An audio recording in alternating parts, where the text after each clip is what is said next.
ultimately, homie, I want to go into writing or being the guy that's writing the movies. Just be, helping people write. Because you can be 90 years old and still writing if you know how to write. Have people asked you about like doing a book? I always, but sure, always. I had some people, one of Mayweather business partners, reach out to me to do a documentary. So to let them and maybe Team Money Team have the sole rights or whatever bottle rights to my documentary. Help get it out there. And then ultimately they want to turn it. He mentioned turning it into a TV series. So he's pitching this to people in the industry. Homie. Yeah. So it's just getting people to buy into the man and not get so stuck on the character. You know what I think would do really well for you is an audio book too. Yeah. An audio book read by you. So it's your book, but people hear you speaking it. It's like doing a podcast, but I can hear your story from your voice. Yeah. While I'm truck driving, while I'm at work, while I'm in the gym, I think that would do nothing. Yeah, that's good game. Yeah, that's people good game right because there. people know your voice and they want to hear it from your voice, your perspective. Yeah, that's good game. You obviously got a in gift the digital that's world outside of the shit that you and I just know. And what I mean by that is like a lot of times people will talk to me and they'll be like, "It's this dude's voice sounds like you're supposed to be doing that shit." That's right? part like, of it, man. The cadence. But there's obviously a lot about you. You don't just, we've had so many motherfucking interviews. Let me tell you something. I look at the analytics all goddamn day. We had so many motherfucking interviews. When we got some big name motherfuckers. When we got Charleston White up here, it's Gem after it's an gem astronomically after different gem. story. Homie, Right? Like I'm talking about the comments are crazy. The views are crazy. The DMs are crazy. The growth is crazy. And I genuinely just like this dude for coming up here and having a great motherfucking time. But every time we have him up here, it's like we are like, it don't matter who you have up here. They ain't doing Charleston White numbers. There's something about you that resonates with a core of individuals that those motherfuckers, if they're going to hate you, they're going to hate you to the death. But if they're going to love you, they're going to love you to the death, too. And you got those two group of people. You're either on the side of I hate Charleston White or they love the fuck out of you. And that's some dope shit. There's no environment, there's no entity in society that I haven't entered and had that effect. So as a kid, they have labels, and so psychiatry and psychologists, they have labels for a family setting. So they have so you have an enabler. You have one person in your family that's gonna enable the drunk. They're gonna enable the person that's doing wrong. You got one person in your family that seems like everybody's favorite. They call that the family mascot. So all my life I've been the family mascot, right? I'm everybody's favorite cousin. I'm the favorite nephew. Everybody rooting for you. Yeah. When they do, most popular in school, I was that kid. Okay. So I learned to be the favorite. Only to begin hanging with the bad children to evolve into non-favorite, right? The one that fucked up. But we believed in you. but I'm the one that's being pulled to the side saying, why are you hanging with him? You don't belong with this crowd. So I'm the one that the school teachers is picking on because I ain't supposed to be with y'all. Yeah. So they singling me out because they know I don't fit in with this group, but I'm doing everything to fit in. I'm going beyond what y'all doing, making y'all laugh. So I've always been the kid who stood out, homie. I've always been the kid who the adults would identify the gift and the trait, whether that was highlighting as bad or good. So I always knew it was something different and special about me. I learned how to package and present. I learned that from a Jewish attorney. That's interesting. From a little short woman out of Baltimore, homie. A very powerful Jewish attorney.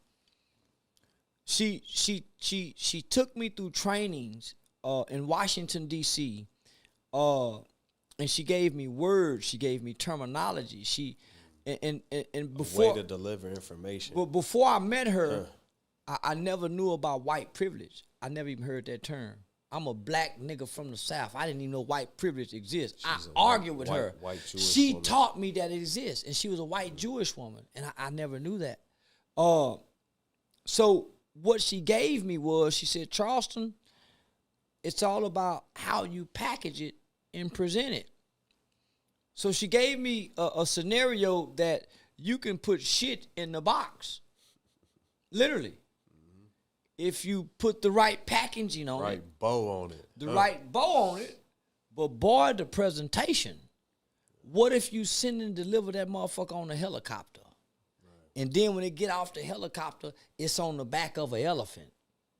With beautiful women. So the presentation, how you package Still it. delivering and present it. At the end of the and day, when this motherfucker unwrap that box after the presentation and open it up and get nothing but shit, man, they might be satisfied with the packaging and presentation. Fuck the shit. So when people are trying to teach you these gifts and these skills and these tools, you can't get it while you're in training trying to learn it. It ain't until you think you learn it and you try to apply it that you begin to get it. That's where the application of knowledge come from.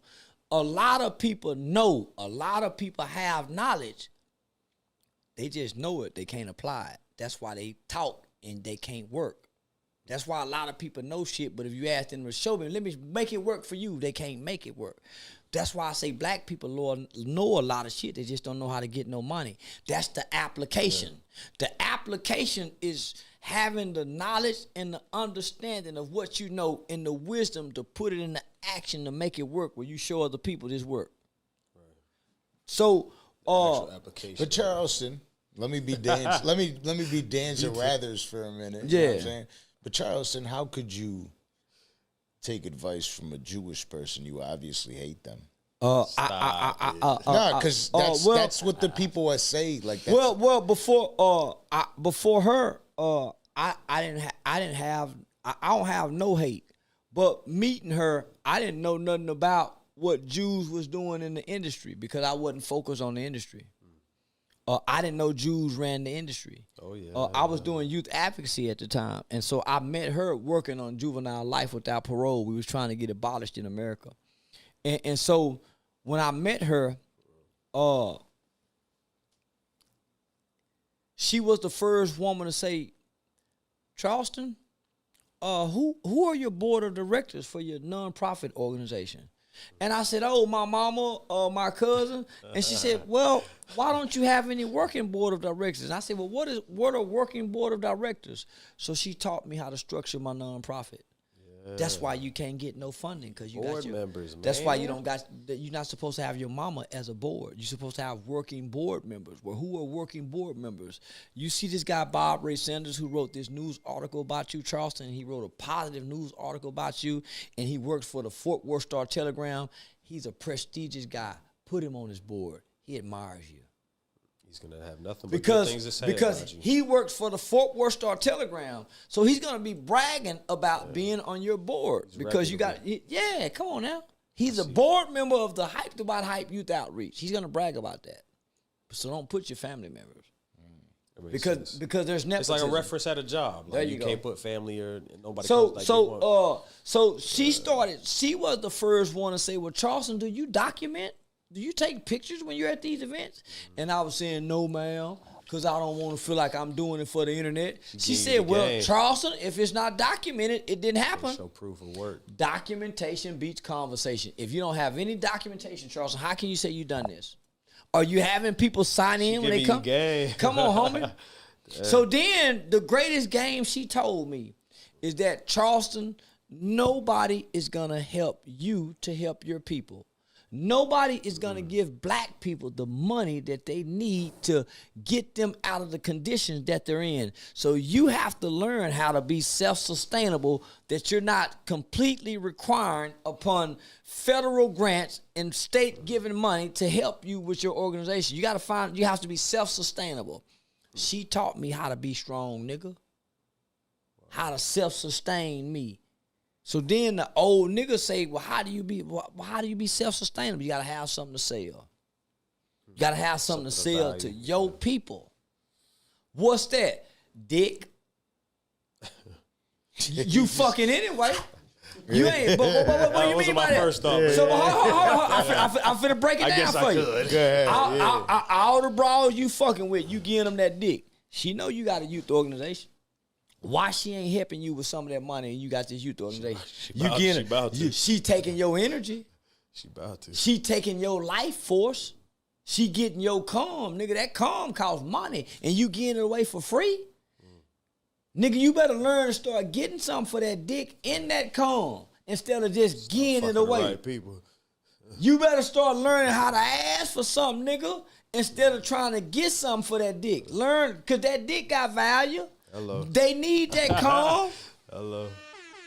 So nigga, so if you ain't got no dick to sell barbecue. If you ain't got no barbecue to sell dope. Then nigga, they sold us. But make sure you take this money that you doing wrong with, nigga, and do something with this money. Don't go trick. Don't go buy no rim, nigga. Do whatever you got to do to take care of your people. Whether that's selling dope, whether that's going across the railroad track, conning white people, playing games, scamming. But you bring this money back, my nigga, to build in your village, because we don't want to beg and they not go help us to feed us. Be self-sustainable. Self-sustainable. Just know if you choose to do wrong, my nigga, you gotta go to jail. And you're gonna go to jail. So make sure when you go to jail, you don't call your mama. Make sure when you go to jail, you don't call your girl. You call them niggas you been running with. You call them niggas you been doing wrong with. Don't call mama and your woman. So if you can't call them niggas and you got to call mama and the woman, leave her some money, nigga. She gonna need some money to bond you out. She gonna need some money to get you a lawyer. She gonna need some money. She gonna need some money to send you some commissary, and she gonna need some money to pay bills while you gone. So commissary money, lawyer money, bond money. And you need some bill money to leave for mama and them and the woman, nigga. Wow. So while you out there hustling, hustle for that then, nigga. Because the old man say, nigga, you can't make all this money and these people know you ain't got no job. You got to go to jail first, then, nigga, you can come spend the money. First, you got to go to that federal penitentiary if you done made all this money.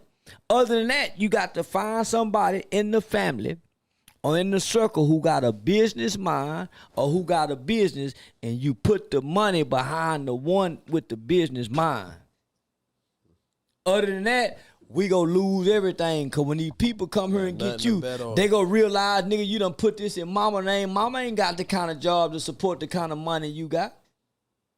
So you gotta find somebody with the business mind and start putting into the business mind, my nigga. Somebody with credit. There you go. Because credit beat the feds. If you maintain good credit, nigga, you don't need to show a motherfucking thing. Nigga, your FICO score, nigga, can keep them people off your motherfucking ass. Sheesh. That's crazy. But nigga, that's a whole nother topic. We'll talk about that another time. Yeah, hell yeah. So, but yeah, before we leave.